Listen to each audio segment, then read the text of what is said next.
እንኳን ደህና መጣችሁ። ዛሬ በቀረቡልን ምንጮች ላይ ተመሰረተን በአንድ እጅግ ማራኪ የሥነ መለኮት ሐሳብ ዙሪያ በጥልቀት እንወያያለን።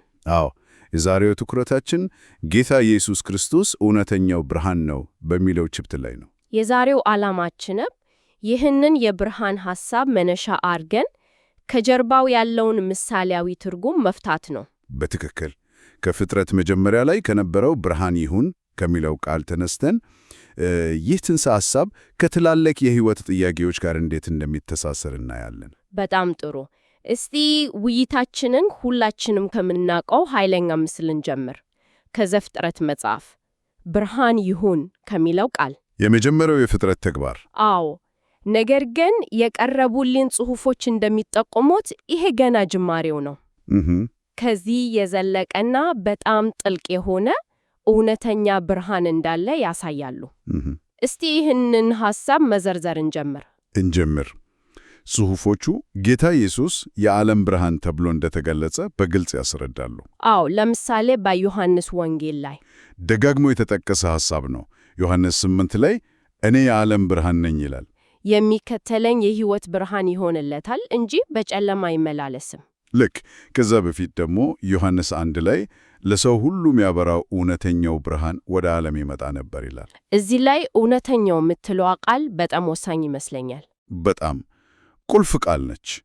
ይህም ማለት ሌሎች እውነተኛ ያልሆኑ ወይም ምሳሌያዊ ብርሃናት አሉ ማለት ነው። ይሄ በጣም ትልቅ ነጥብ ነው። ይህም ማለት ብርሃን ስንል ፀሐይ የምትሰጠንን አይነት አካላዊ ብርሃን ብቻ እያወራን አይደለም። በፍጹም። እዚህ ላይ በጣም የሚደንቀው ነገር ብርሃን ከሌሎች ጥልቅ ጽንሰ ሐሳቦች ጋር መያያዙ ነው። እሺ፣ በእነዚህ ጽሑፎች ውስጥ ብርሃን ከሕይወት፣ ከፍቅር፣ ከቃል፣ ከትእዛዝ ጋር እኩል ተደርጎ ቀርቧል። መዝሙር ላይ የሕይወት ምንጭ ካንተ ዘንድ ነውና በብርሃንህም ብርሃንን እናያለን የሚላል አይደል? በትክክል ብርሃንና ሕይወት ማይነጣጠሉ መሆናቸውን ያሳያል። ብርሃን ባለበት ሕይወት አለ፣ ብርሃን በሌለበት ደግሞ ጨለማ አለ። እናም በእነዚህ ጽሑፎች መሰረት ጨለማ የብርሃን አለመኖር ብቻ አይደለም፣ ከዚያ የዘለለ ትርጉም አለው። የብርሃን አለመኖር ብቻ ሳይሆን ንቁ የሆነ ተቃውሞ እንደሆነ ያሳያል ማለት ነው። በጣም ትክክል ነሽ። ጨለማ የኃጢአት የክፉ ሥራና እግዚአብሔርን የመካድ መግለጫ ሆኖ ነው የቀረቡ። የዮሐንስ ወንጌል ምዕራፍ 3 ላይ ያለው ሐሳብ ይህንን በደንብ ያብራራዋል። ሰዎች ሥራቸው ክፉ ስለሆነ እንዳይገለጥባቸው ከብርሃን ይልቅ ጨለማን ወደዱ። ስለዚህ ጨለማ መደበቂያ፣ ማንነትን መሸሸጊያ ነው። ብርሃን ግን ገላጭ፣ አጋላጭ ነው። ይህ ማለት ብርሃኑ ሲመጣ ሁሉም ነገር ግልጽ ይሆናል ማለት ነው። ምርጫውም በግልጽ ይታያል፣ ወደ ብርሃን መጥቶ መጋለጥ ወይም በጨለማ ውስጥ መደበቅ። ልክ ነሽ። እናም የዚህ ውጤቱ በጣም በጣም ከባድ ነው። ብርሃኑ በሰዎች መካከል እንደ መለያ መስመር ሆኖ ያገለግላል። እንዴት? ብርሃኑ ሲገለጥ ማንነትን ያጋልጣል። እግዚአብሔርን የሚታዘዙና እውነትን የሚወዱ ወደ ብርሃኑ ይቀርባሉ። ስራቸው እንዲታይ አይፈሩም። እግዚአብሔርን የሚቃወሙና በክፋት የሚኖሩ ግን ብርሃኑን ይጠላሉ፣ ማንነታቸውን እንዲጋለጥ ስለማይፈልጉ። በትክክል። ስለዚህ ብርሃን ለአንዱ የሕይወትና የመዳን ምንጭ ሲሆን፣ ለሌላው ደግሞ የፍርድ ምክንያት ይሆናል። እሺ፣ እዚህ ላይ አንድ ትልቅ ጥያቄ ይነሳ። ይህ ሁሉን ገላጭና ኃያል የሆነ ብርሃን ማለትም እግዚአብሔር ለሰው ልጆች ምን ያህል ቅርብ ነው? ይህ የብርሃንና የጨለማ ፍጭት ወደ አንድ ጥልቅና አያዎ የፓራዶክስ ወደሚመስል ጥያቄ ይመራናል። ይኸውም የሰው ልጅ ይህንን የብርሃን ምንጭ በቀጥታ ማየት ይችላል ወይ? ይህ በጣም ወሳኝ ጥያቄ ነው። በቀረቡልን ጽሑፎች ውስጥ አንድ የሚጋጭ የሚመስል ሐሳብ እናገኛለን። እሺ። በአንድ በኩል በዘጸአት መጽሐፍ ላይ እግዚአብሔር ለሙሴ ፊቴን አይታ በሕይወት አትኖርምና ፊቴን ማየት አይቻለም ይላሉ። በጣም ግልጽና ጠንካራ መመሪያ ነው። አዎ፣ ፍጡር የሆነው ሰው ፍጹም የሆነውን ፈጣሪ አይቶ በሕይወት ሊከተል አይችልም። ነገር ግን በሌላ በኩል ደግሞ ብዙ ሰዎች እግዚአብሔርን እንዳዩ ተጽፏል። አዳም በገነት ውስጥ፣ ሙሴ ራሱ በሚነደው ቁጥቋጦ ውስጥ እግዚአብሔርን አነጋግረዋል። ሌሎች ነቢያትም አሉ። ታዲያ ይህንን ቅራኔ ጽሑፎቹ እንዴት ይፈቱታል? ጽሑፎቹ የሚሰጡት ማብራሪያ በጣም ደስ የሚል ነው። እነሱ እንደሚሉት በብሉይ ኪዳን የተጠቀሱት እነዚህ ሰዎች እግዚአብሔርን በፍጹም ማንነቱና ክብሩ አይደለም ያዩት። ታዲያ ምንድን ነው ያዩት? በእግዚአብሔር ስምና ሥልጣን የሚሠራ መካከለኛ አካልን ነው ያዩት። ይህ አካል አብዛኛውን ጊዜ የእግዚአብሔር መልአክ ተብሎ ይጠራል። ለምሳሌ ሙሴ በሚነደው ቁጥቋጦ ያነጋገረው ወይም የአብርሃምን ቤት የጎበኙት 3 ሰዎች የማኑሄን መሥዋዕት የተቀበለውም ጭምር። እሱ የእግዚአብሔርን መልክና ሥልጣን ይዞ የተገለጠ መልአክ ነበር ይላሉ። በሕይወት ሊተርፉ የቻሉትም ለዚህ ነው። ይህ ግን ትንሽ ግራ የሚያጋባ አይደለም? መጽሐፉ እግዚአብሔርን አየሁ ወይም እግዚአብሔር ተናገረ ሲል እንደውም የእግዚአብሔርን መልአክ ነው ያየሁት ማለት ነው ብሎ መተርጎም ጥሩ ጥያቄ ነው። እንደ ምንጮቹ ከሆነ በጥንቱ አስተሳሰብ የመልእክተኛው ማንነት ከላኪው ማንነት ጋር በጣም የተቆራኘ ነው። ገባኝ። ንጉሡ የላከው መልእክተኛ የንጉሡን ሥልጣን ይዞ እንደሚናገር ሁሉ የእግዚአብሔር መልአክም እኔ ነኝ ብሎ በእግዚአብሔር ስም መናገር ይችላል። ለዛ ነው ኢሳይያስ ንጉሡን አይቻለሁና ወዮልኝ ጠፋሁ ያለው። በትክክል ያየው የእግዚአብሔርን ፍጹም ማንነት ሳይሆን ሊሸከመው በሚችለው መጠን በመልአክ በኩል የተገለጠውን ክብሩን ነበር። ገባኝ። ስለዚህ ችግሩ ከማየትና ለማየትም በላይ ነው፣ መሰረታዊ የህልውና ልዩነት ነው። ልክ ነሽ። ይህ ሁኔታ የሰው ልጅ ካለው ውስንነት የተነሳ ከአምላክ ጋር ቀጥተኛ ግንኙነት ለመፍጠር የተለየ የመገለጥ መንገድ እንደሚያስፈልግ ይጠቁማል። እዚህ ላይ ነው ነገሩ የበልጥ ጥልቅ የሚሆነው። አዎ፣ እኛ በጊዜና በቦታ የተገደብን ፍጡራን ነን። ሕይወታችን በትላንት ዛሬና ነገ የተከፋፈለ ነው። ከነዚህ ገደቦች ውጭ የሆነውን አካል በቀጥታ መገንዘብ አንችልም። እሺ፣ ይሄ ሐሳብ አይምሮን ትንሽ የሚያዞር ነው። እግዚአብሔር ከጊዜው ውጪ ነው ስንል ምን ማለት ነው? እስቲ ይህን ትንሽም ፈትፍተው። ምንጮቹ ይህንን ለማስረዳት የሚጠቀሙበት መንገድ አለ። እስቲ አንድ መጽሐፍ አስቢ። እሺ። እኛ በመጽሐፉን ስናነብ ገጽ በገጽ መስመር በስመር ነው የምንሄደው። ታሪኩን በቅደም ተከተል እንረዳዋለን። አዎ፣ መጀመሪያ፣ ማካከል፣ መጨረሻ። ልክ። እግዚአብሔር ግን ልክ እንደ መጽሐፉ ደራሲው ነው። ሙሉውን መጽሐፍ ከሽፋኑ እስከ ሽፋኑ በአንድ ጊዜ ያያል። ለእርሱ ያለፈ የአሁንና የወደፊት የሚባል ነገር የለም። ሁሉም ነገር በአንድ አሁን ውስጥ ነው ማለት ነው። በትክክል።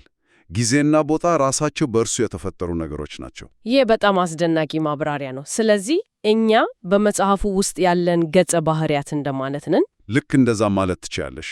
በአንድ ገጽ ላይ ያለ ገጸ ባህሪ ስለ ሙሉ መጽሐፍ ወይም ስለ ደራሲው ሊኖረው የሚችለው ዕውቀት በጣም ውስን ነው።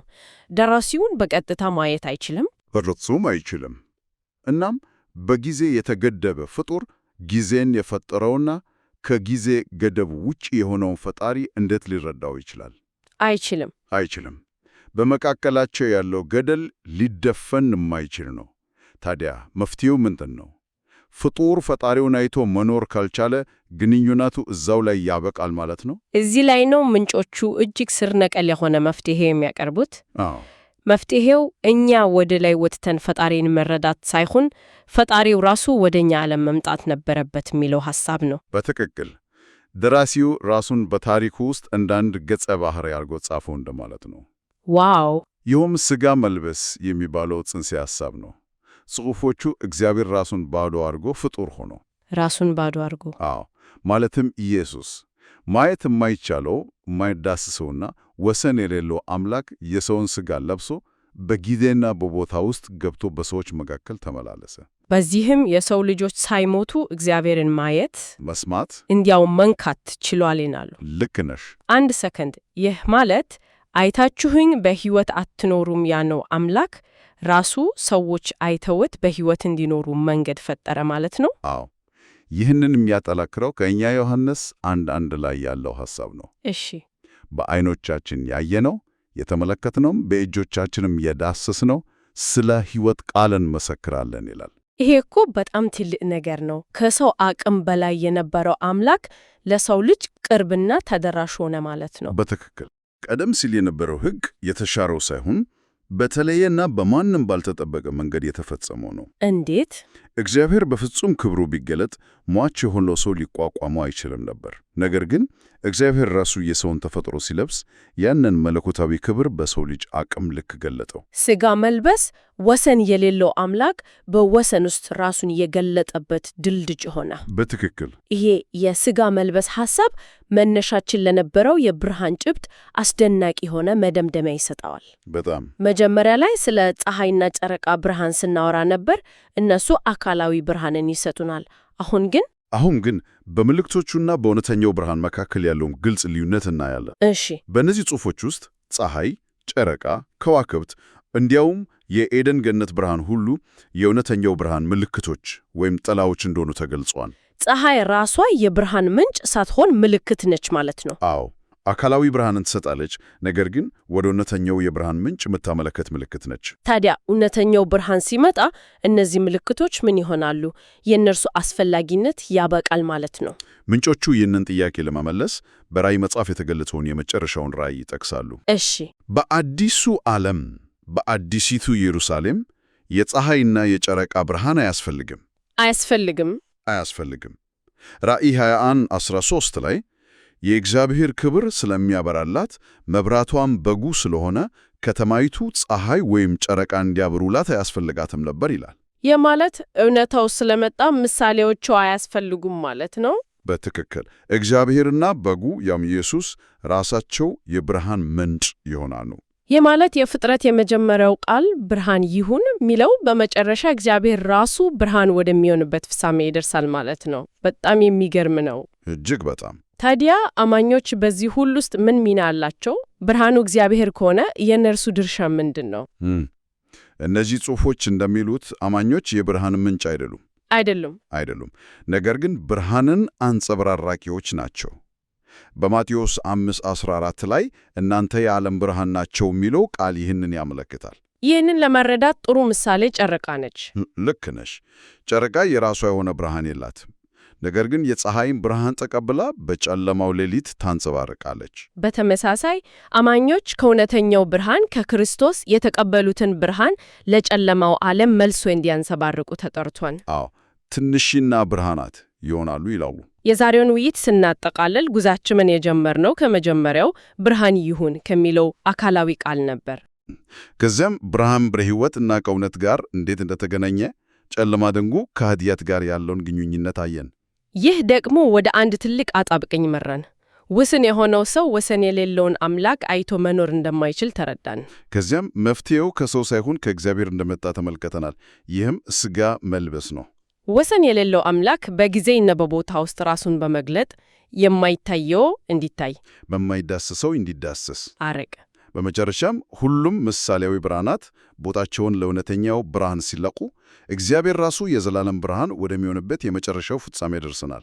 አዎ፣ ለአድማጭ የሚሆን የመጨረሻ አይምሮ የሚያነካካ ሐሳብ ይዘን እንለያይ። ምንጮቹ እንደሚሉት ፍጡር ሊያወቅ የሚችለው እግዚአብሔር የገለጠለትን ያህል ብቻ ነው። እውነት ነው።